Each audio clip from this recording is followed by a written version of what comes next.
Back here on CBS Sports HQ, presented by Belfour. Show me the bracket. Here we go. Oh, yeah. Texas advances to face Arizona State in the quarterfinals. Peach Bowl, New Year's Day. As you see, 3 of the 4 quarterfinal matchups are set. Texas and Arizona State, a meeting of the 2023 and 2024 Big 12 champions as one goes to the SEC, one goes from the Pac-12 to the Big 12. Texas won the only prior meeting, 52-34 in the 2007 Holiday Bowl. That was back with Colt McCoy and Jamal Charles, and they ran away with that one. And this meeting will be highlighted by the running backs, Jaden Blue, Quintravion Wiesner, and Cam Scadaboo. CBS Sports HQ presented by Belfour Property Restoration. Back here with the 2-time Super Bowl champ Bryant McFadden and former Louisiana running back Emory Hunt. And Emory, this matchup is running back based. Yes. Cam Scadaboo, Jaden Blue, Quintravion Wiesner.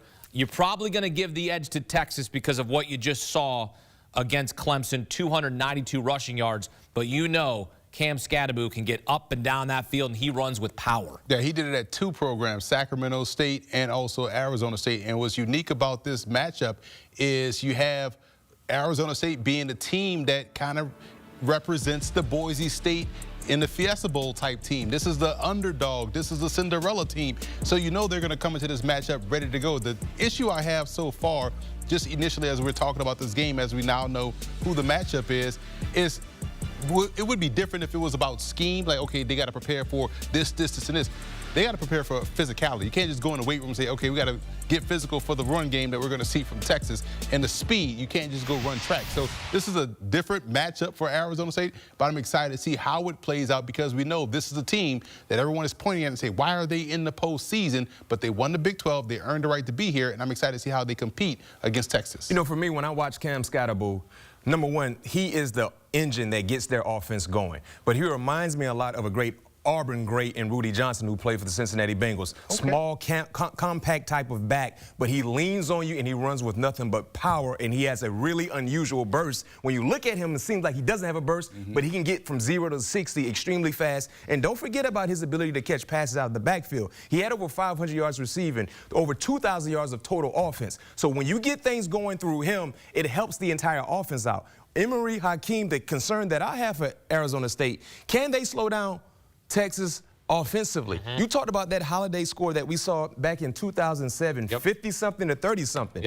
I wouldn't be surprised to see the same, entertaining game because I don't know if the Sun Devils defensively can get the necessary stops to be able to slow down an explosion of offensive players like the Longhorns have on their side in terms of running the football that we saw tonight against Clemson, and you know they still can throw it around the yard. So this is about, can Arizona State get the timely stops? We know we don't expect them to see them shut Texas down, but can they get the timely stops in situational moments to give their offense an extra possession? You agree with that assessment? I agree, because that's where it's going to come down to, because you saw how Clemson fought themselves back in the ball game. Big plays. We know Arizona State can generate the big plays, but Clemson couldn't get that timely stop when necessary to get off the field to get the ball back.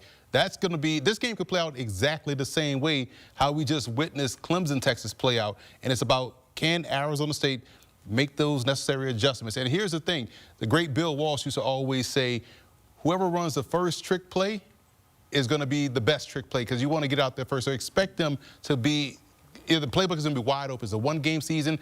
Arizona State is going to go for the jugular early, and if Texas can withstand that storm, that'll be key. And also for Arizona State, if you go back and look at their entire schedule and you kind of assess it, the team that scored the most points against them was UCF. Now, they beat UCF, but what gave them issues with the speed, the misdirectional things, that really posed to be an issue for them on the defensive side. And you look at some of the speed that UCF has, they were pretty fast, but they're not as fast as the Longhorns. So can they make the necessary adjustments? Because to your point, Emory, which was big, you are who you are at this moment. You can't make any changes. So in terms of adjusting, you just got to be able to execute and adjust on the fly based on what you are going against on either side of the football field. What Texas didn't do today was beat themselves. Right. They played disciplined football. So if you are Arizona State, that's first and foremost, mission number 1, don't beat ourselves. So when you look at Texas in terms of perhaps a fatal flaw, what would you look at and go, that right, if they lose this game, this will be the reason why? turnovers from their quarterback, who has been prone to throw some bad turnovers at times, in Quinn Ewers, in the secondary play for Texas, because we saw in the second half Cade Klubnik was finding some holes that led to opportunities for Clemson. When you look at Clemson pass catchers, they have some pretty good guys that can catch passes, but none of them are as good as Jordan Tyson, the wide receiver one for Arizona State, guy who had over 1,000 yards, around 10 receiving touchdowns, if I'm not mistaken. He's an NFL prospect. If he gets going in that against that secondary, it can open up things for Cam Scatterbull. So he is out for the season with the upper body injury, so he is done. So they don't even have him. So that becomes a question mark right there. How are you going to fill in for his replacement? So that's an issue right there, because when you look at Texas and you look at Arizona State, to me, this is a situation where you can't stub your toe if you're Texas, right? You have to take care of business, because I look at this one of two ways.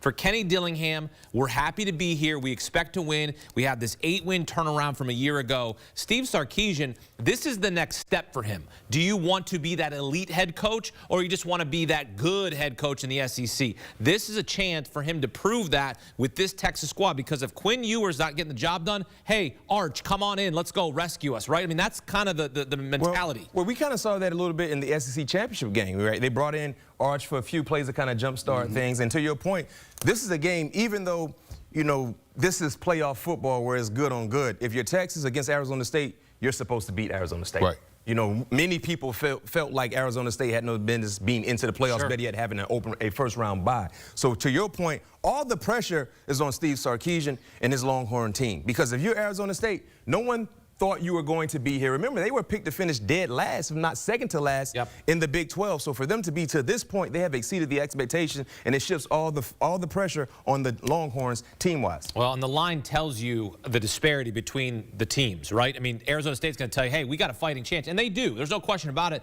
But the line is Texas 13.5. What do you make of that? It's interesting because it's based off point of attack play, and they're looking at Texas's offensive line and Texas's defensive line juxtaposed to what we've seen so far from Arizona State. I think the biggest determining factor in this game is going to be whether or not you trust your quarterback to play above the X's and O's, because everything is not going to be clean. We know Arizona State is willing to go and let their quarterback Levitt go out there and do what he has to do. Ewers, we just talked about this. Can he replicate what we saw in the beginning part of the season? I know health depends on that, you know, in terms of like how he was able to move within the pocket and throw from different arm angles and create above the X's and O's. Can he get back to that? Because Arizona State, in a one-game situation, a one-game season, is going to throw the kitchen sink at him defensively. He's going to have to adjust and make sure he's able to handle his business in that regard. Well, I know in terms of playoff football, I never played in collegiate football playoff games before. Of course, it's the first year, but in NFL games that I experienced, two things you need to have happen in terms of winning ball games. Get off to a fast start and control the line of scrimmage. So let's go back and dissect what we've seen so far in this CFB playoff weekend. Notre Dame got off to a fast start. They controlled the line of scrimmage on either side of the football field.